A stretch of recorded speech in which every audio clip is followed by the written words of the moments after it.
Welcome to a deep dive into the eclipse of April 19th, 20th. It's happening in the sign of Aries. The solar eclipse is a hybrid eclipse with the node of fate still in Taurus. And it's going to be kind of complicated, but also powerfully regenerative. It can lead to some essence of your life that is cathartic, that allows you to be birthed into something new. And we're going to talk about why in this deeper dive video. Now, I have a short video that I did on this, or a lighter weight video that you can go check in my playlist. It's already out. But today, as I record this on April the 16th, 2023, I really want to focus on the Pluto piece of the story, as well as the star-studded sky that accompanies this powerful eclipse. We have royal Persian stars dotting the sky. It's really incredibly potent time in which this eclipse is occurring. And I think it's going to influence the magnitude of the eclipse individually and collectively. I will go through your sign when I talk about what the moon Pluto piece is about.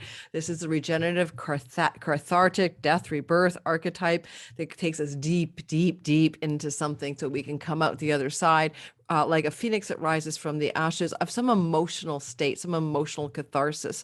Now, if you're new to my channel, before we get going on the collective story and then on your story individually based on your sun, moon, and rising sign, my name is Lori Lothian. I'm using the whole sign house system. I'm using traditional Western tropical zodiac astrology. I use a lot of stuff from Babylonian astrology as well as Persia, and mix it all up. A lot of Hellenistic, mostly tools and techniques. I'm not a modern astrologer. We're not really focused on the psychology of your sky or the collective sky. I'm looking at it as more archetypal and predictive. All right, let's get going. Let's talk now about this sky.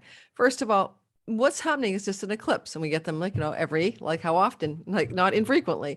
There's usually 4 to 6 eclipses every year, depending on the sky. And these eclipses are cycles of change. And this is a new change cycle is the Aries axis and the Libra axis. It's going to start up now with our first eclipse that's happening, hybrid eclipse in the sign of Aries. Now, this is an eclipse at 29 Aries. This is the nth degree, the last degree of the sign of Aries. Last degrees are what we call anaretic. It just means that they're intense. It's the end of a completion of a sign. Any planet sitting at the 29th degree are considered old. Like if you're born with a planet at 29, it can bring fame, it can bring intensity, but it can also be the sense of that planet is aging out. It's a little tired. It's getting ready to move into the next sign and try something new. Anaretic planets, therefore, are completing a cycle. So the sun and the moon are co-joined at 29 degrees. This kind of aging out completion cycle of something that is Aryan. Aries is war. It is a sign of war because it's ruled by Mars, and it's Mars's masculine sign. I would expect in the months, if not month that follows this eclipse, there will be some negotiations to end the war in Ukraine. God forbid you ever called it a proxy war. Which I did about a year ago, but oh well, now everyone thinks that the United States is having a war with Russia through Ukraine. This war is likely to end as a result of this eclipse on so many levels as well. I'm going to talk a little bit about the geopolitics of this eclipse, but I really want you to understand that if you don't like this stuff, just fast forward to your sign, but you might want to know a bit more. I'm just an astrologer. I'm not a political person. I'm a Canadian. I'm not Republican or Democratic, but I will be talking about Joe Biden maybe stepping away from his position in the 6 months that follow the eclipse, okay? Because I can see it perhaps connected to the US, this eclipse, and to things that are happening in this chart of Joe Biden. And I'll explain why. Now, if you are, again, new to my channel, if you want a reading with me, I've got a wait list. It opens up because I'm full until people are booking into September. But if you want to see me, I'm happy to do a session with you. Limited summer spots, June through August, will be available. There's a wait list in my description box. Doors will open early May, and you'll be the first to jump in on what will be a very limited number of spots. Second of all, I'm also teaching my Sky Reader class. You may or may not catch wave of this on May the 6th or so. We start, or 7th, whatever it's going to be. I think it's the 7th, and we run for 7 weeks. It's my third time teaching this. Be Your Own Astrologer, Time Your Best Life course. If that's your cup of tea and you want to learn enough astrology to do your own natal timing, then please jump into my class and see if that's your thing. It's really affordable. So go check out my description box or get on the wait list. Forget the wait list. There's no wait list. The course, the enrollment doors are open for Sky Reader. All right, let's get going. Talk about the eclipse. Now, I hope you'll bear with me as I tell you some really cool stuff about the sky in regards to this eclipse. I think that the Pluto piece matters and doesn't matter. A lot of astrologers are focused on Pluto at 1 or 0 degrees of Aquarius squaring this eclipse. Well, I'm kind of on the fence about it in the sense that this is an out of sign square. The 29th degree of Aries is a different sign than, of course, I mean, to square, it would be 29 degrees of Capricorn, squaring 29 Aries instead. We have Pluto at 0 Aquarius, so it's out of sign. I want to bypass the problem of this. I mean, the sun square Pluto can be the death of a world leader, the downfall of a world leader. Those are the downfall of the king, you know, that kind of stuff on an eclipse. So yeah, who's going to step down? Maybe Joe Biden. Why? Because the eclipse is in shooting distance of his moon in the house of sickness and many other reasons that I addressed in an earlier eclipse. But also, you know, I really feel that the only way you can make Pluto work in this eclipse is by talking about the moon. And the reason is that the moon moves through the sky really quickly. Every 28 days, the moon is going to go through the entire zodiac, right? On average, 29 days. And that story is the story of the moon having a conversation with every planet or asteroid in theory that it bumps into by contact, by virtue of our perspective on Earth, how we see that star from our vantage point here on Earth. I mean, that alignment between the moon and, oh, there behind the moon is conjunct the moon is Venus, etc. So basically the moon is making the rounds, right? Like a doctor on its rounds, or the doctoress on her rounds.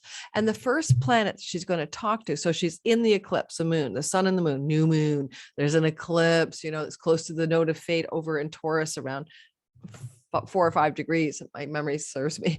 And so basically the moon is having a conversation with the sun, and they're going to be eclipsed, meaning they're going to have an eclipse over them. This eclipse will be visible in parts of the world where the sky will darken, the sun will darken. Part of that swath of land goes into the area where Taiwan is. Yeah, get ready for some Taiwanese stories.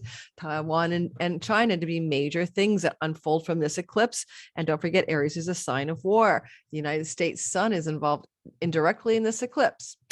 The sun, sorry, I'm a little bit all over the map, but the sun in this sky is in Aries, ruled by Mars, who's sitting around 13 degrees of Cancer, which is the star Sirius, a very powerful star for fame and power and magic. It's also the sun of the United States. So Mars is sitting on the sun of the United States. That can represent the leader of the United States. That can represent just the, you know, the soul of the United States on this eclipse. This is one of the reasons I think Joe Biden is stepping down, but it's also Mars, the planet of war, connected to a Cancerian space. And both China and Russia have very prominent moons on their ascendant. Just consider that. So I do think there's going to be Taiwan, Joe Biden stepping down for health challenges or something in the 6 months that follow this eclipse, because all 6 month eclipses unfold over 6 months. And I will expect as well the Taiwan Japan story to come up, and also finally a negotiation for peace treaty, and the end of the conflict in Ukraine. These are post-eclipse side effects. But the moon for each of us is important, because what the moon will do is the moon will have that eclipse moment and then skedaddle on her rounds. And the first thing she does is square Pluto in a technical square. And I'll show you what I mean. So as you can see, this is the eclipse day, and I'm having this weird lighting right now on my computer because I think it went into sleep mode on me, but I'm just going to deal with it. I'm kind of in like weird, I don't know if you can see a golden glow screen here, but that's what I've got. And what's happening here is that the moon and the sun are conjunct on the fixed star Alrisha. I'll talk about that in a minute. It's the knot that binds the tails of the fishes of Pisces together. And so there's something there about what binds two things that want to go in different directions. So it's what binds something that would go in opposition to each other. So there's an attempt by this eclipse to bind opposing forces, like Russia and Ukraine, Taiwan and China and the United States are all opposing, well, individually each other. Taiwan and the United States are opposing China. These are oppositional energies that are bound, the knot that binds the fishes, the star Alrisha, the two fishes of the Piscean sign, is sitting on the sun and the moon conjunction of the eclipse. But what I wanted to point out by having you look at the sky with me, if you can squidge into this, it's a moon at 29 degrees will cross over right after the eclipse and be in a relationship, right, from Taurus, all right, at 0 to Pluto, and that's called a square. The very first thing that happens in this eclipse post energetically is the moon square Pluto. You can say that maybe that bakes in 6 months of moon square Pluto energy, or maybe it's the 29 days that follow kind of thing till the moon gets back into the same place in the sky. You know, Do I know the answer? No, I'm speculating. What is astrology? It's making reasonable guesses and reasonable assumptions based on history. So, by the time we go to the 21st of April, there's that moon in the late degrees, actually. So we can actually say it's even sooner than that. I'll show you what I mean. We'll go back in hours. I'm working on East Coast time on this chart, just in case you don't know that. It's an East Coast sky. And we'll get the moon going into Taurus on, excuse my dizzying speed that I'm moving the chart. Yeah, really, the moon will move into Taurus. Am I on it the same day? Oh, I went way too fast. So let's go back. What day am I on? Excuse me, guys. I'm on April 20th and the eclipse. I'm looking for the eclipse. I'm getting dizzy by my own chart, so I apologize. So I went way too far forward. So the moon is at 1, and then the moon moves fast, in case you don't know that. Like it's 2.5 days per sign, which is why when you listen to astrology, your rising sign will be more accurate, because your moon sign moves every 2.5 days, your sun sign every 30 kind of thing. And then of course your rising sign every 2 to 2.5 hours. So it's more specific and particular. So there's the moon at 29:41 on eclipse day. Let's slow it down and go forward. I just want to see the exact time. There's the moon moving over kind of April 20th at around 1 a.m. Eastern Daily Time. So you can really see that the moon is really quickly moving off the eclipse itself into Taurus. So that's the first thing the moon does, is square Pluto. Moon at 0 Taurus squaring Pluto at 0 Aquarius. Let's talk what moon Pluto stories might be about. First of all, I love this book by Ren Butler. I'm going to move away from the sky. There's no point in looking at it. So I'm going to stop the share, and I'm back. And I'm using my old laptop because my daughter's laptop broke. I hope the sound is okay. And I realize I'm in blur mode. It's an old laptop with a crappy camera. So hang in there with me, would you? I'm lent her mine on my old one. But the moon Pluto, according to Archetypal Universe by Ren Butler, and my teacher, an archetypal astrologer, here's what he has to say. Here's the deal.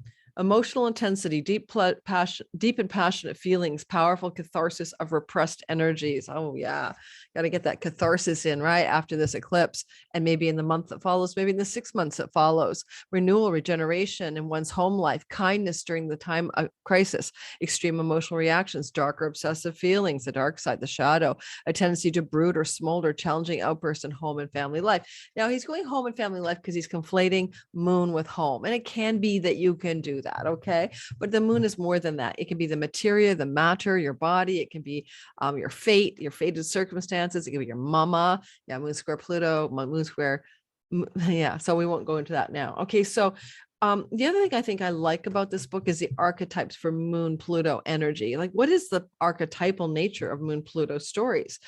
And that's interesting in its own right. Like, Sun Pluto is often dictatorial. Like, people who are born with Sun Pluto can be narcissistic, dictatorial, or your father was a control freak, Pluto Sun. Justin Trudeau in Canada is born with a Pluto square his son, and most people think he's a illegitimate son of Fidel Castro. But more than that, he's also a control freak. According to most Canadians, we have F Trudeau flags all over. He is the lowest rating of any prime minister in Canada, 20% approval rating. So yeah, that kind of thing. But moon Pluto, mama, could be a controlling mother, but there's other deeper archetypes. So let's pay attention to that, because this is important. I mean, this eclipse is on a Sabian symbol called a duck pond and its brood.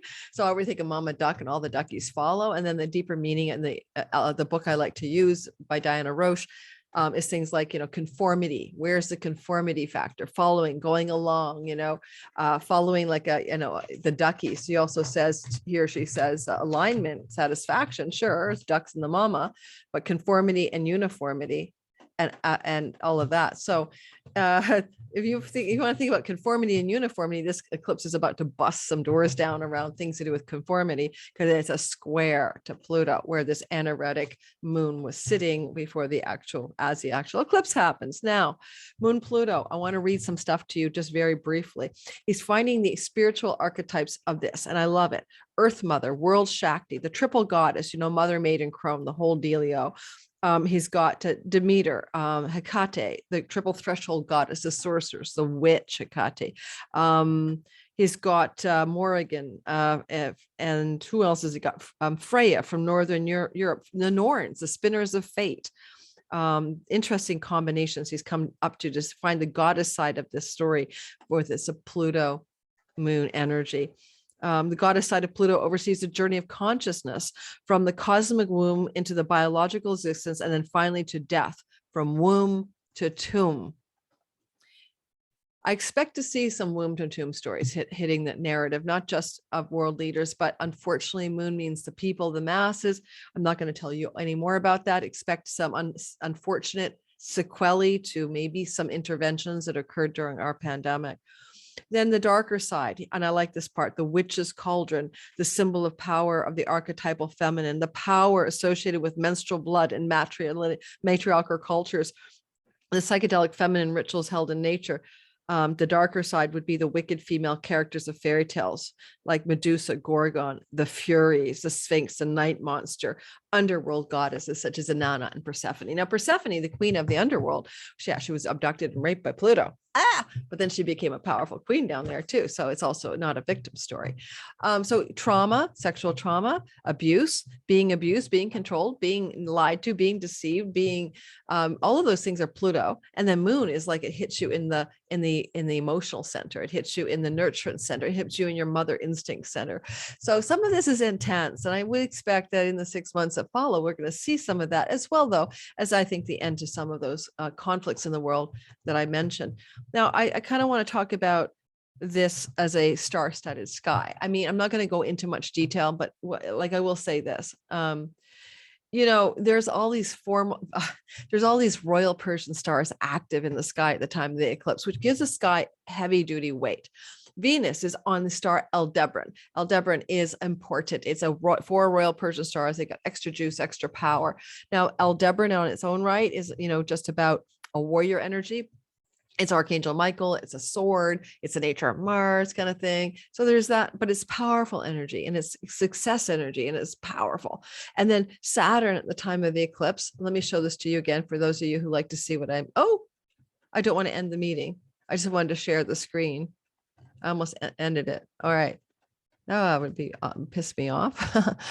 Here you go, guys. Here's Mars, and you can see Sirius, the dog star, is right beside him. That's the star that's on the U.S. sun. The U.S. sun is around 13 degrees of Cancer. Yes, the Masons created that alignment in the 8th house of the USA Sibley chart. But, the U.S. sun, Mars war, this story is going on. Venus, the goddess of peace, in the house of open enemies in the United States chart, the 7th house. Well, open enemies is Russia, according to the United States. So peace with Russia, peace with China, hopefully, cross fingers. But she's on Aldebaran, and Aldebaran is a warrior star. And Gemini is the sign of the brothers fighting each other, or the brothers getting along, the neighbors fighting or getting along, whichever way it goes, humans fighting. But Venus tries to bring peace. So I'm going to say peace is coming to fights that people have had. And then this little doohickey with the antenna on his head. This is Pan for pandemic, or pandemonium and panic. I don't know. There's another story going on in the sky at the same time with Asclepia, the healer, and Pan for pandemic and Wuhan up here. But I don't think I'm going to talk about it in this video. I think I'll save that for another time. Also, if you want to think about it this way, Fomalhaut, the mouth of the fish, which is a beautiful, powerful, mystical, magical, alchemical royal star. It can also going to bring some intense emotional content to it. That star, Fomalhaut, mouth of the fish, is exactly on Saturn in Pisces at the time of the eclipse. We have royal Persian stars coming out of the gazoo here. We've got Fomalhaut. We've got royal Persian star Aldebaran, and we've got Sirius is just a powerful star, all said and done. So I kind of feel like the sky is loaded. It's locked and loaded with star-studded power, and the eclipse is happening in the context of that down here in Aries at 29 degrees. Obviously, it's not incidental. It matters what the rest of the sky is up to. Finally, yes, the entirety of the eclipse is in a general square to Pluto, heightened when the moon moves over to Taurus and activates what is basically a T-square between the nodes of fate. Taurus 4 degrees, south node, Scorpio 4 degrees, and Pluto at 0 degrees of Aquarius. Pluto is squaring the nodes of fate for a long time. Okay. And so this energy here is also intense. Pluto squaring the nodes of fate is a whole other video that I might do separately, but let's put it this way. Big world events are unfolding because of the square to the nodes of fate and the planet Pluto. Pluto can only square the nodes of fate in this alignment once every 240 odd years, right? In this particular way. All right, so let's think about talking about all signs. I'm not going to spin through the chart though, because the moon is moving too quickly. And so therefore it gets really complicated to look at. And because unfortunately I don't have my own computer, which is my daughter's using it for her exams because her refurbished died, I don't have all of my backdrop screens to kind of show you what I'm talking about. So my time stamping sister, Nancy, will be putting chapters here, and you can just push the button and go ahead to your sign, or you can look in the comments below and there will be timestamps. And so either one hopefully works for you. Don't forget to like, subscribe, hit the bell for notifications. All of that stuff really does help the channel grow. I'm not making it up. And if you're new, check out my description box. And if you want to join my Patreon community, all my YouTube content, bar none, everything goes to them before you guys get it. They don't get any ads. It's ad free and it's early access. And so if you want to be for $5 a month getting this without ads ahead of everybody else, come check my Patreon community out. Everything you need to know is in the description box. Plus for $5 a month, you get to see me in 2 Zoom meetings a month, every month, Thursdays and Saturdays. Just think about how much fun that could be, and replays available. Okay, let's get going. Let's start with the Aries people. If you're an Aries sun, moon, and rising, yes, of course, this is all about you. How could it not be? What we're going to focus on, though, is the actual moon square. I want to do that. Oh, wait. Time stamping sister, stop. I want to read something to you first. Time stamping sister, pause. We're still talking about the big picture. Back during the pandemic, I wrote a poem. And it reminds me of Moon Square Pluto. Okay. I just want to read it to you because I don't know, some of you might get something out of it. I'll put the link to my website, The Awakened Dreamer, and this particular post up for you if you like. When the pandemic first started, I was totally fearful. I was, drinking the Kool-Aid, the fear Kool-Aid and stuff like that. So if you read my blog, you'll see me before I was like clearly awakened from the pandemic of fear. But I have had COVID, right? And I had no interventions. I was a virgin person to the virus and I was fine. So here we go. The poem is called The Call, and I'm going to read it to you now. And then we're going to go to all signs. And if this poem resonates for you, wonderful. It doesn't, that's fine too. But it's because Pluto moon is that witchy archetype that I read from Bren Butler.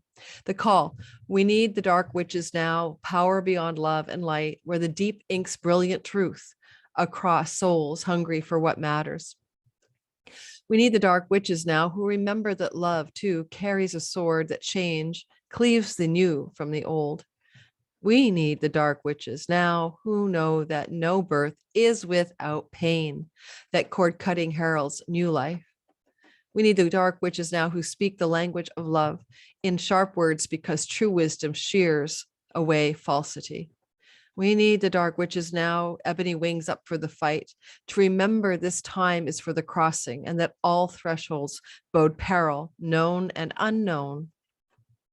I call on you, sisters and brothers of the deep, magicians with unbounded power, sourced in uncompromising love. Will you stand with me united that we may cross safely and carry on our courage, those yet to remember, they too have wings. And I'll put the link to my blog article for you if you like in the description box below. And I'll tell you my blog is called theawakeneddreamer.com. And then you can go check it out. Okay. So hopefully the poem resonates for some of you. And we're moving into all signs. If you're in the live premiere, thank you for being here. Love you, my regulars. All of you know who you are. LA Teller, Misbehaving, the Crystalline Alchemist, the Feral Writer. I always forget to name the normal people, Angie Jennings and Michael Thrash, and Mercury with the Message, and Jupiter 8, and Herbal Empress. I love your handles. Thanks for being a part of my community and helping me to be excited about growing the channel. These guys always show up in the chat box during the premieres of my videos. All right. So Aries, it's all about you. Aries, sun, moon, and rising sign. You are the one undergoing transformation as the eclipse energy moves through your sky over the next 2 years. Basically, the last eclipse in Aries is in the spring of 25. So this is a long self redefinition period. As North Node energy expands your sense of identity, you're growing into a bigger version of you. This first eclipse is going to activate, especially in the month that follows, but maybe the 6 months as well, that square between the moon and Pluto. Now, the authentic square between the moon and Pluto really is a Taurus moon squaring a Pluto in your 11th. So I will say this is a short video, guys. This is a follow-up to my longer one. The moon is in the house of earnings, possessions, and resources. She is looking at it here, and she's basically a new moon, new beginnings in your second house of your possessions, your earnings, your vocation, your voice, your calling, your, how you make money, how you stay safe in the world, how you have food, shelter, and water. Second feeds the first, which is your body. And it's that moon is in a square to Pluto. Pluto in the house of your dreams, hopes, wishes, your largest goals for your life, great gains from your career path, and the house of good spirit, windfalls, as well as allies who are powerful. Pluto here for you, Aries rising, is going to bring you into reference points to people in power over the next 2 decades. Yes, you are going to be hobnobbing with the rich and famous. This is without a doubt part of this transit. But in the early phases, you might be powering up your truest dreams, your truest wishes, and what you want for your life. And this moon is saying from the square position, it's a bit tense, it's a bit gnarly, it's a bit gritty, but it also involves a change in your way you earn money. Basically, that's the narrative. And it's a new moon. And over the next month that follows, you may have some clues and beginning of ideas of what this is about. But don't forget, this is the first contact the moon makes with any other planet after the eclipse. And so it could bake in a kind of 6-month story for you, right?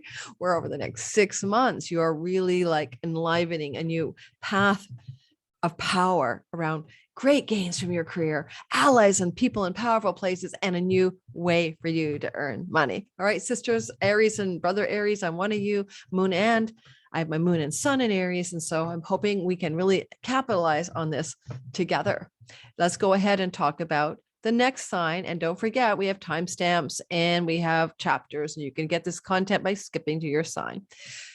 Alrighty, hit the like button. Don't forget to subscribe. Thank you so much. Okay, Taurus, sun, moon, rising. It's a very interesting and subtle place that the actual eclipse is happening. It's in your 12th house, right? So your 12th house of your dreams at night, your meditations, your past lives, your unconscious mind, your moksha, spiritual enlightenment, the whole Monty, foreign shores, foreign lands, revenue from foreign countries.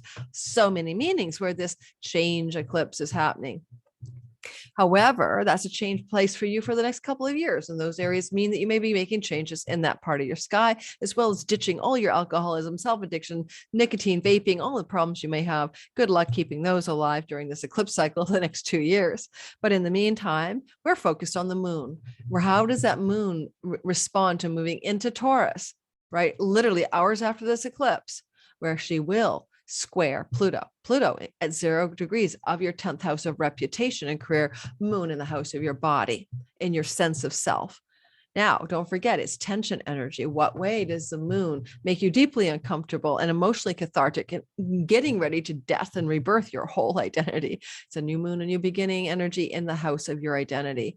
And it's going to revolve around either powerful people in positions of power in career and workspace, either helping support or kicking your ass to get that rebirth going. Like it may be like a hard shove. It might be tough love, but it also could be a demolition of your reputation, a demolition of your status in the world, because Pluto up there, I mean, he doesn't always play nice, right? There's a lot of great Godfather quotes for Pluto, I'm telling you. And it's like literally not always easy when Pluto's at the top of the sky looking like a mafia boss from the Godfather, and he pushing against you as this new moon forms in the house of you. Might be a bit of a turbulent month ahead, but on the other hand, it can be a transformative month ahead. Catharsis, death, rebirth, rising from the ashes of some very challenging situation. Okay, like all of those are possible, especially with Jupiter, ruler of the 8th house of loans, bank loans, mortgages, inheritances, other people's money, all entangled in this. I have a suspicion for some of you, this is a financial story as well as a personal story. You're trying to embody something that can actually have some financial underpinnings to it. So either financial success or financial lack of success can be embedded within this particular eclipse. Don't forget, it's always more accurate for the rising sign people. Taurus, sun and moon, if it's your son, it's maybe about your dad. And if it's your moon, it's about your mom. So please listen mostly for your rising sign. I think you'll find it better and more accurate. There are exceptions to every rule. Moving forward to the Gemini people. If you're a Gemini, sun, moon, and rising, and this is your story, there is an eclipse cycle that's going to prevail for almost 2 years. The last eclipse in Aries is in March of 25. And this is an eclipse energy in your second house of earnings. Gemini rising, especially sun and moon secondarily, are looking at a change in the way. Oh, did I say your second house? I apologize. It's in your 11th house of great gains from your career. It's a money house. So you're looking at a way in which you generate revenue, money, and gains in reputation and finances from your career status, from your career ambitions, from the things you do in the visible world in the eyes of other people. If you're stay-at-home mom or retired, what are you doing in the world? Whatever you're doing is the 10th house. The gains from your doingness is the 11th. So there's opportunity here because there's a Jupiter embedded in this eclipse, but there's also change. And over the next couple of years, you will be changing your dreams, your hopes, your wishes, and the way you do things. Now, in terms to generate your great gains in your career, some of you may have changes in your large groups of belonging, social groups, and networks as well that are significant in the 2 years that follow. Now, with this actual moon squaring Pluto, the moon is going to be in Taurus. That's your 12th house, squaring Pluto in Aquarius in your 9th, shortly after the eclipse. The moon is starting to open up a corridor of story here about transformation, catharsis, death, rebirth, rejuvenation, regeneration, rising from some ashes to do with 9th house matters, faith, God, truth, religion, belief, dharma, foreign lands, higher education, courts and legal matters are all things that revolve around 9th house themes. Pluto is power, but also transformation. And it's squaring, Pluto is squaring that moon that just moves into the early 0 degrees of Taurus. This new moon energy, new beginnings to do with foreign shores, foreign lands, revenue from foreign shores and foreign lands, skills-based learning, learning, higher education, and long distance trips and travel. And maybe for some of you, a move to another country. So this is a Gemini story that's playing out. A move to another country is very possible over the next 2 years, but also in the 6 months that follow this eclipse. It may feel gritty. It may feel tense. It may feel like you're being forced to renew and regenerate, but some of you may go in that direction. If you are looking for enlightenment, this eclipse is opening up a door to that. The moon is in the enlightenment house of full moksha, squaring death and rebirth Pluto in the house of God. Some of you are looking at the opening of spiritual awakenings. New awakenings are coming through your sky. All right, moving on to our Cancer rising, sun, moon people. If you are Cancer rising, especially sun and moon, and secondarily, this new North Node eclipse cycle in Aries is moving through your 10th house. And this is your house of career and reputation until 2025 spring. This is a new area where you are changing your career and opening and expanding your career and focused and almost obsessed with it. Indeed, less time at home, more time focused in the outer world of success. And with Jupiter up there, lots of opportunity that spin out the 6 months from this eclipse. However, there is also the idea that you may have some time or during the month to maybe 6 months after the eclipse to deal with a Pluto moon square that gets baked into it like clay, it's baking in. The moon will move into Taurus, which is your 11th house of good spirit. Your dreams, wishes, goals, and hopes belong here. Friends as allies and benefactors, and great gains from your career, pennies from heaven, and sometimes windfalls. New moon, new beginning, North Node, fated stuff going on in the months that follow. The moon, though, is squaring Pluto in the 8th house of inheritances and shared resources with a spouse or business partner, tax money, rebates, insurance payouts, and other people's money, including stock investments. Certainly, there can be some gritty tension here. It's almost like the great gains from your career versus the, living off the stipend, the grants, your husband's money, your wife's money, whatever. But Pluto powering through your 8th house over the next 2 decades could certainly wealth you up big time. But there's this gritty next month and then 6 months that follow even, where there's an in-your-face need to regenerate and rebirth some kind of great career gain structure, story, or your goals. Maybe you have to think bigger. Maybe you have to think deeper about what you really want, because there's a new moon energy that's flowing into that 11th house. And it's squaring Pluto, who's asking you to dive deep, especially the eighth house. Some of you, occult mysteries, secrets, alchemy, tarot, astrology, this is that place, right? So Pluto is going to make a lot of you go in that direction as a Cancer rising over the next few months, over the next 2 years, over the next 20 years for Pluto. But the eclipses keep reinforcing it. So keep your eye on the ball for opportunities to dive deep into occult studies. And that it may also inform how you begin to use those tools to make money. Big, great career gains energetically can follow through the next 6 months from this eclipse. Not always without tension, but yeah, you can do it. And, an inheritances too.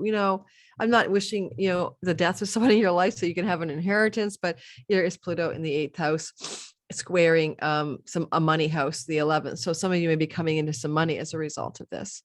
Leo, sun, moon, and rising sign, the eclipse cycle of the North Node, the North Node Rahu is going to begin its journey through Aries in July, but the new cycle of change where the Aries zone is your ninth house. This can be about your religion, your beliefs, and your philosophy of life, but it can also be about courts, legal matters, foreign shores, foreign lands, book publishing, academia, learning, educating. This is a big zone of change and amplification and focus for you over the next 2 years. Yes, some of you may go back to school as a result of this, or to school for the first time in higher educational settings. Secondly, the moon is about to move into, a square to Pluto, which is what this whole video is really about. And the moon square Pluto is about this dynamic, cathartic death, rebirth, and deep dive transformation, emotionally, and really deep, right? The lunar energy can go into the deep, dark recesses of your emotional shadow. And this energy is the square from the career and reputation house, where the moon segues into shortly after this eclipse, forming that square to Pluto, the authentic square between the Taurus 10th house and Pluto in your 7th. This is about your marriage over the next 10 years, 12 years, 20 years, even to 2044, depends on where your ascendant axis lies. You are going to be in a regeneration of some sort to do with your significant love relationship or business partnership. You're going to either die, kill off, or be reborn into something new. And both of those can be true. I mean, Leo, sun, moon, and rising, you're probably already feeling this. I'm recording this on April 16th, I think. Yeah, Patreon gets it first. You guys are definitely going to feel it before the actual eclipse. Eclipse is going to be felt up to 2 weeks, even a month before, and certainly up to 6 months after. I wouldn't be surprised if some of you have really intense transformation and significant relationships or endings and new beginnings. Now, the moon in that square from your 10th house is saying transform your reputation, transform your purpose, transform your visible career space as well. And this can also involve some kind of tension with a significant business partner or love partner that unfolds in the 30 days after the eclipse or the 29 days after the eclipse as the moon makes her rounds through the rest of the sky. We have a very important energy here because this is angular. It's opposite you that Pluto is sitting on your descendant line, reverbing to your identity, and your 10th house matters. So this is a very critical time of change around significant relationships and career agendas and directions.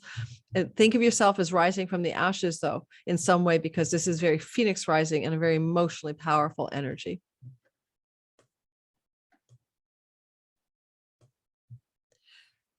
Virgo, sun, moon, and rising sign. This is an eclipse energy that's going to move through your 8th house of chunky money, other people's money that you don't earn. This could be inheritances and bank loans and mortgage outpayments and stocks that pay off, the whole gamut of stuff that you can get that you don't get through your earnings and paycheck stories. Now, this is a time which expands your wealth if you do it right, because Rahu will make you focus on these matters and therefore be more wealthy. Sometimes, however, of course, with Jupiter also transiting here until mid-May, there is the energy of inheritance that's still playing out through the charts of Virgos. My Virgo rising girlfriend's mother just passed.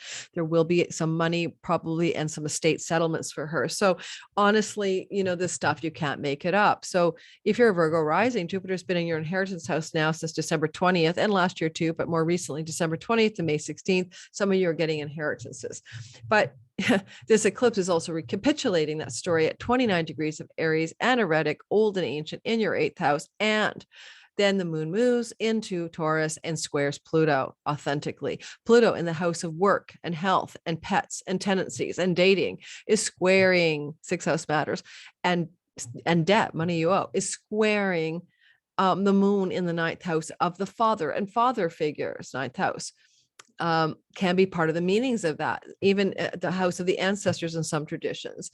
The ninth house could be the house of higher education and foreign shores. That Pluto square moon is intense. Okay, so my daughter is a Virgo rising. She's going to be in Mexico at the time. I'm going to tell her to be very, very careful when she's there with that Pluto moon square playing out April. Well, she'll be there after the most intense part, but it's baked into the eclipse. So the moon Pluto square, you could have some kind of intensity in the month, not 29 days that follow or up to the 6 months that follow, to do with things to do with foreign shores and book publishing and academia for sure. But the deeper meaning in the ninth house can be like literally the meaning of your life. What's the meaning of your life? It is a wealth house.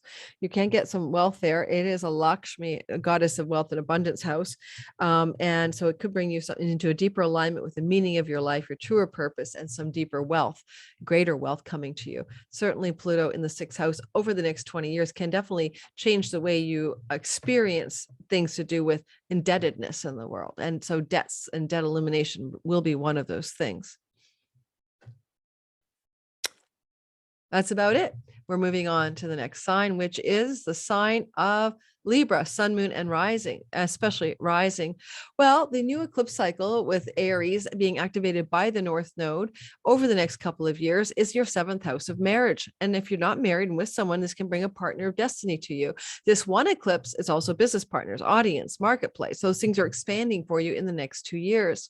With the eclipses here, that's one big story. But then we have the idea of this particular 29th degree hybrid eclipse. 29 degrees. Anaretic is very powerful completion energy. It may be the end of some significant friendship, business partnership, or love relationship for some of you, just because of the anaretic ending point degree of completion. And it will be a blessed ending because Jupiter's locked and loaded in that eclipse as well.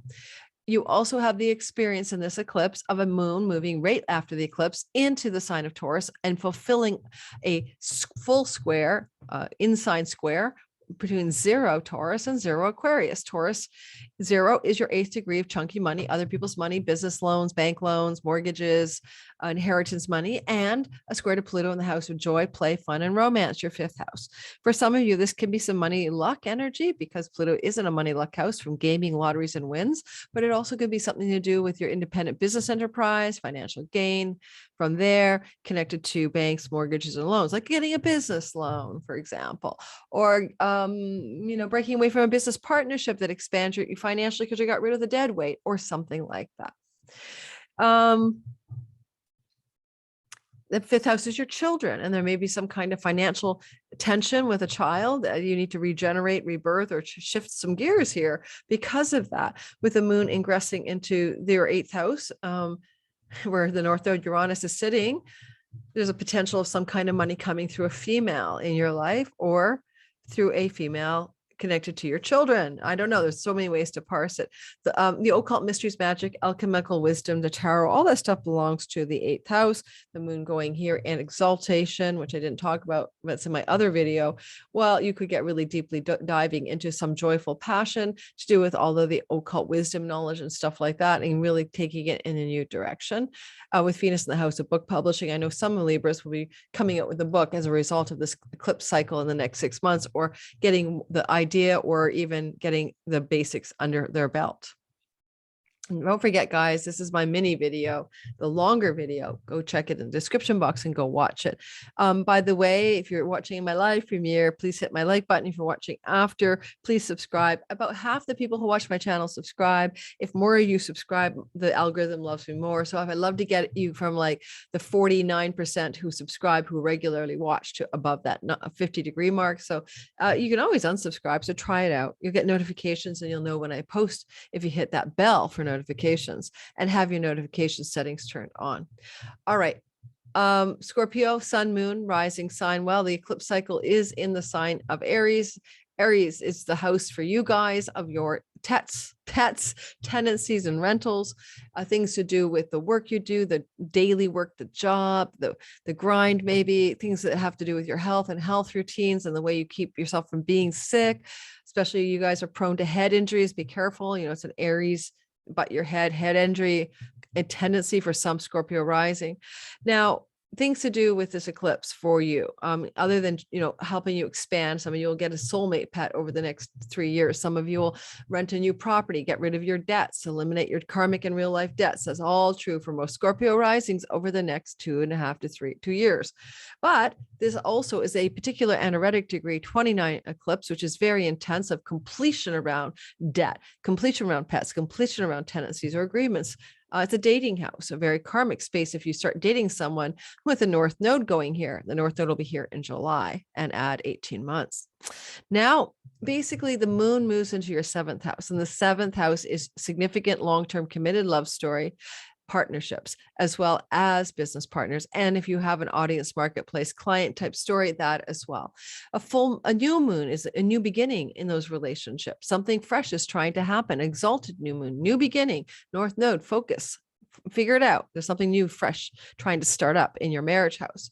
But that tension from the moon to Pluto is tension between things going on in your private domestic life, property, land, real estate, and inheritances, legacy wealth, and a significant partner.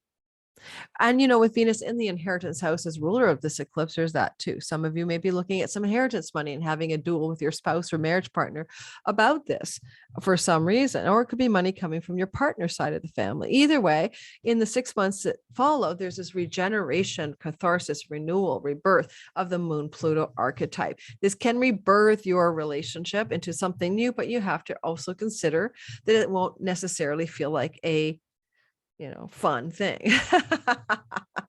No, not necessarily fun, but important. So regeneration, renewal, rebirth, new, fresh beginnings, but it may call you to go deeper. Pluto in the 4th house, to investigate your ancestral line. Are you an autopilot robot, type mode where you're just living out scripts that are not yours to live out? Did your ancestors and your mom and dad do things that aren't your story? Now you just keep doing what you were embedded in as a child, especially with Pluto squaring the nodes of fate in the house of your body and you. A lot of Scorpios here, South Node in your house of you, are trying to figure out who they are separate from all the ancestral and tribal and mom and dad and childhood shit that they grew up with. So this eclipse allows you to parse away from that stuff, to move away, to peel it off, basically, like a snake shedding its skin. And yet, as you do that, it brings you maybe a new beginning and a closer connection to business and love partnerships and or your client's marketplace and audience, if those words mean anything to you. You do have a lovely stellium in the sex and romance house right now too. So keep that in mind. Oh, well, not quite a stellium, but yeah, well, that's another video. Okay, Sagittarius, time stamping sister, are you keeping up? We're in the Sagittarius sun, moon, and rising.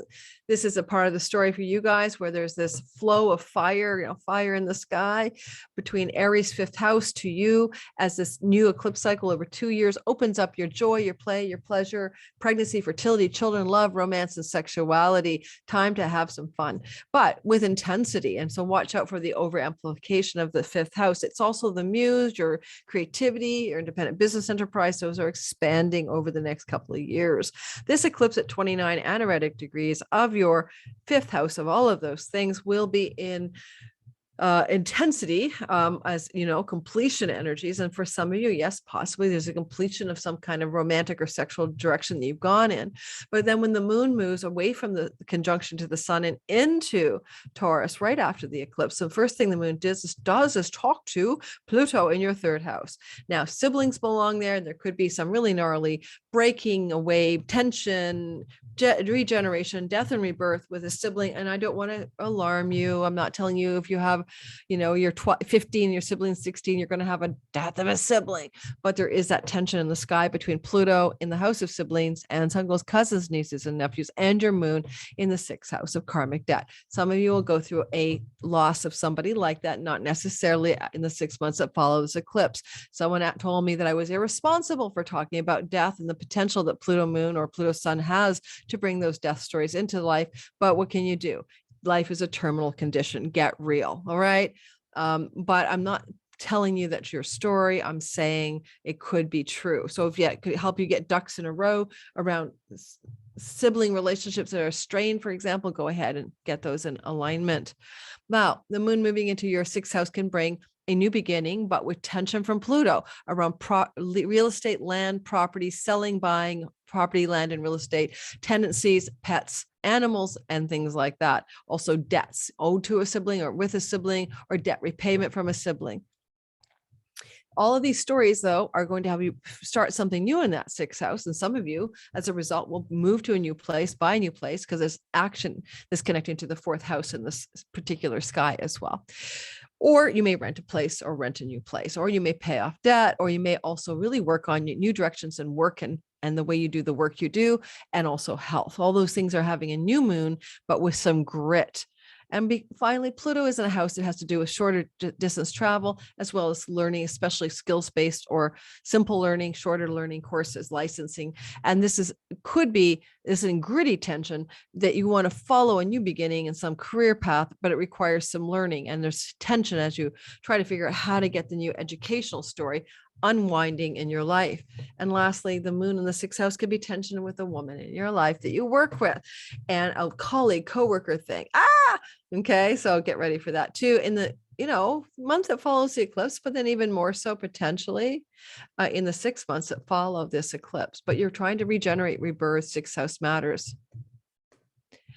All right, Capricorn, sun, moon, rising sign. You guys are experiencing an eclipse. It's angular to you, an eclipse cycle that's beginning in Aries, which will transform your home base where you live over the next 2 years. You will not probably live where you normally live. You'll build a bigger house. You'll change your home. You'll do different things from home. True for most Cap risings, especially sun and moon secondarily. But this eclipse at 29 Aries is the first one that tells you a bit about the direction of things. Completion, endings, end of where you live. Find time to find a new home for some Capricorns. Now, the 29th degree anaretic is also connected to the two fishies. Remember Alrisha? I want to bring that in for you because this is your domestic private life. And are you and someone you live with going in two different directions? Be careful. But there's the binding of the tie, the knot that binds the tails of the fish to bring a reconciliation amongst opposing energies, which is why I was so hopeful for the Ukraine-Russia story in the early part of my video. But for you, reminding you that the tails are bound together and you can't really separate. So this could be something to do with your marriage partner, with Mars, on Sirius in your seventh as ruler of that particular eclipse story, that you need to make sure that you're aware that there's differences of opinion or differences of direction, but you are bound nonetheless together. Now, when the moon moves into your fifth house of romance and children, and then squares Pluto and independent business and joy and play and fun and pleasure, and squares Pluto in your second house of earnings and money, tension can arise between a child, a grown child, a young child, I don't know, your lover, and money stories. Tension between money and love, money and sexuality, money and children, are money in your business model, enterprise, independent business. These are coming up for you. Pluto will be going through your second house for 20 years, transforming you financially. Usually this is a wealth transit. A lot will depend on the condition of Saturn in your natal chart, but it can bring wealth. But in the meantime, this is a new moon, new beginning in romance, a new beginning in love, new beginning with your children and relationships with your children. But there's tension around money. That's the only way I can put it. So get ready for the 29 days that follow, but maybe the 6 months to follow, asking you to regenerate, renew, and restore and regenerate. I said that word, rise like a phoenix here. This is a sex house, of course, new moon, new beginnings in your sex house, squaring Pluto in the second. I don't know why money stories we connect here, but things you put in your mouth is the second house. Maybe you have no sex life because you have no libido and you suddenly discover a great libidinous food, but things are changing in that regard. As you rise from the ashes, maybe you're taking Cialis or something as a result of this 6 months that follow, where you can sort of get your mojo on here in the fifth house of sexuality, because you're trying for a new beginning, but it ain't without some grit. Okay. Okay, so we're going to move on to the Aquarius risings of the sky. All right. I told you it was a quickie. I hope I mentioned that up front. Quickie video. Aquarius, sun, moon, rising sign. Eclipses are moving through our third house of siblings, aunts, uncles, nieces, nephews, cousins, extended family, the local neighborhood, short trips and travel, and skills-based teaching and learning. So for me, I teach, right? So it's about the courses I teach, but I learn too. So all of that is going to be deputized by eclipses over the next 2 years. The last eclipse is March of 2025. So we're expanding, changing, and growing. Online social media platforms and your website and your communications and your writing are here. I will be completing a 3rd channel book, and I'll take all 3 books and get those damn babies published. So as this goes through here, as this energy goes through here, this eclipse is the first taste of it at 29 degrees. Now, completion. You may complete a writing project. You may complete a sibling story. You may complete something to do with a website. I'm teaching Sky Reader 3.0. I may not teach it again. If you want to learn to be your own astrologer, time your best life in the future, I'll probably just sell it as a self-study course. So intuitively, I'm thinking it's the last time I'm going to teach it. 3 is a charm. So I might be completing a teaching direction that I've been taking and doing for a couple of years. And it's a live course, right? I don't think I'll do it live again. I need to do something new. I feel the call. And so, although I love the course. So I'm just giving you examples as an Aquarius rising. Trips and travel, journeys and stuff like that can be incited by this eclipse. Aneretic could be a very karmic, to some place you've been before. The moon, though, however, the Pluto moon square, moon is moving into Taurus right after this eclipse. That's your real estate, property, home, childhood home, ancestors, family of origin stuff. It's what's going on in your private life that people don't see. It's a dark midnight of your sky. And this is where the moon steps in and squares Pluto in the house of you. You are Pluto. Do not be afraid of Pluto. You are the dominatrix of your story. You are working on being powerful, authentic, regenerative, transformative, deep, energetically. You are holding that energy as Pluto is here until June 11th and then back again next January. And, it's the next 20 years for all of us Aquarians. We're going to get Pluto energetically merging with ourselves. And yeah, if you're not ready for it, it can be very intense. If you're ready for it, it can be like, wow, I've just completely slipped out of this old skin like the snake, and I feel so much better in my new skin. Okay. I think I'm so glad I'm not a caterpillar, but I'm really a butterfly. So there's what we're going through. Aquarius is rising, especially. Because, Aquarius sun, it could be about your dad, Aquarius moon, about your mom. Think about this as a rising sign. Aquarius is the most potent meaning for Pluto here. And the moon now in the 4th house of the ancestors in the home. This is profound. Now, some of you, it can be a very important change of home, but likely homeland even. Pluto is change of it's like change your neighborhood. You know what I mean? It's like change energy. That this one eclipse so in other words, I want to remind you, we're talking about the square between the moon and Pluto. Yes, the eclipses are the 3rd house, not the 4th, but the moon moves right away into the 4 squares that Pluto, and we'll do so every year. All the time, every month, but it's coming off that eclipse.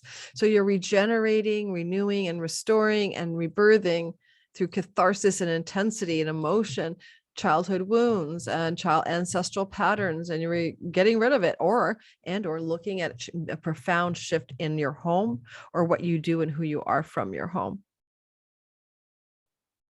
And with the Lord of the Taurus house in your romance and children house, some of this may have to do with rehoming and changing your home because of children relationships, independent business enterprise things, or romantic love. Like for me, I could change my home to a place where my tax rate's not so stupid.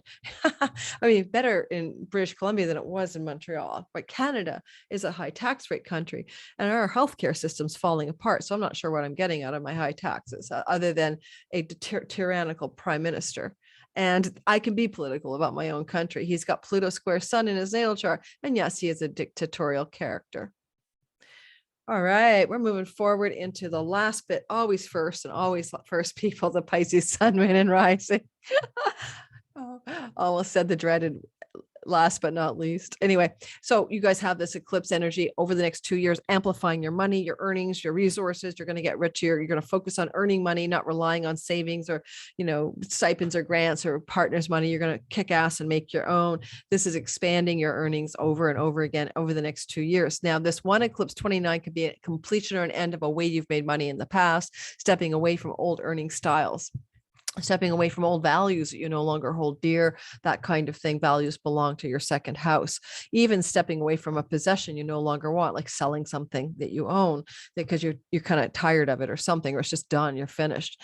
And as this eclipse cycle is going through your second house, this 29-degree first taster, I'm focused on the moon, right? Squaring Pluto right after this eclipse. The first thing the moon does is square Pluto after being a part of a new moon in your official new moon in your second house. But there's fresh new moon focus energy sliding into your third, because literally the sun moon are going to like literally be looking like a new moon in Taurus as well when they slide over. And the moon is bringing that refreshing energy of its new beginning, new start, brand new dark moon, new moon energy into your third house of the neighborhood, the siblings, the trips and travel, the skills-based education, squaring Pluto in your 12th house of foreign lands and foreign shores.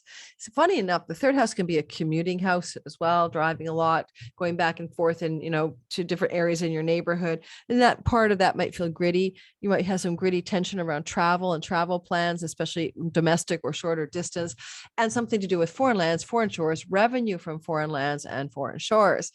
Pluto in your 12th house can also bring you enlightenment, the full deal, the moksha, the big awakening, but it can be gritty and tense as there's a square to the third house. You could become enlightened, have a falling out with your extended family network because no one gets you. You could have some kind of spiritual transformation and not figure out how to blend it with things you're doing in the hood. Like you don't really want to go to the rave after all. You don't really want to go to some local neighborhood events with your childhood friends.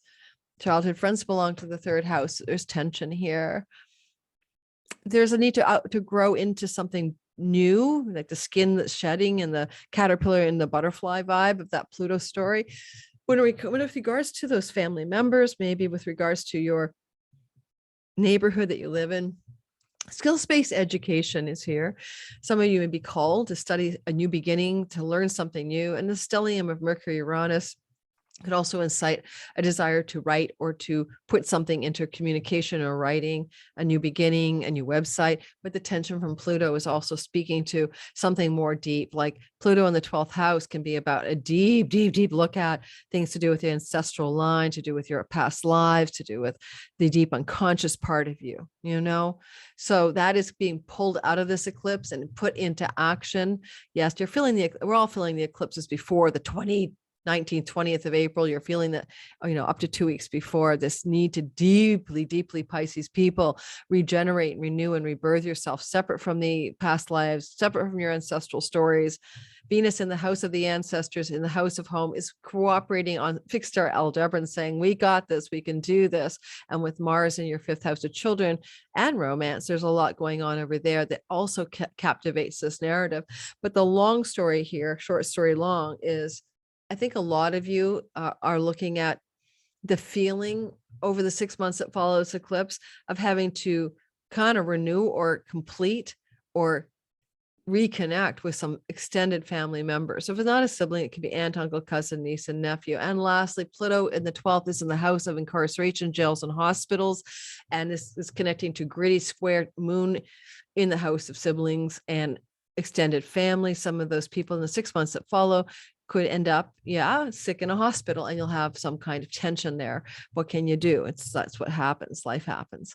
And that's it. And, I'm reminding you as a Pisces rising, it's your game to lose or win, because Saturn's moving through your sign for the next 3 years until February of 26, working with Neptune to help you concretize and tangibly make your dreams and wishes true. And I find it fascinating that Saturn and Neptune don't conjunct until they get to your second house of earnings, which is to say all the dream working and all the visioning and all the tangible, sober-minded, realistic steps you take in the next 3 years will land, I think it's in June of 2026, as a really powerful Saturn, Neptune jumpstart of your earnings house. That's going to be such a fun video to make.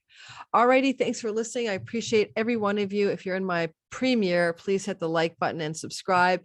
That helps the channel grow. I would appreciate that greatly. And if you are new to my channel, please check my description box below. Check out all the things I have to offer, from a reading with me to classes with me to my Patreon community and all of that. Thank you guys for listening. Go check my earlier video that has a lot more detail in different direction. Really, I wasn't focused on the square to Pluto. with the moon, so you can get more information about how this eclipse will play out in the 6 months that follow in your sky. Thanks, guys. Have a very great day wherever you are in the world. Mwah. Oh, I made my nails. I made my nails golden. And my dreamer, my blog is The Awakened Dreamer. And I don't even put it on my YouTube channel and bottom of my videos because it's about enlightenment, but you might like it if you're into that kind of thing and you want to read my poem that I shared with you earlier. Goodbye, everyone.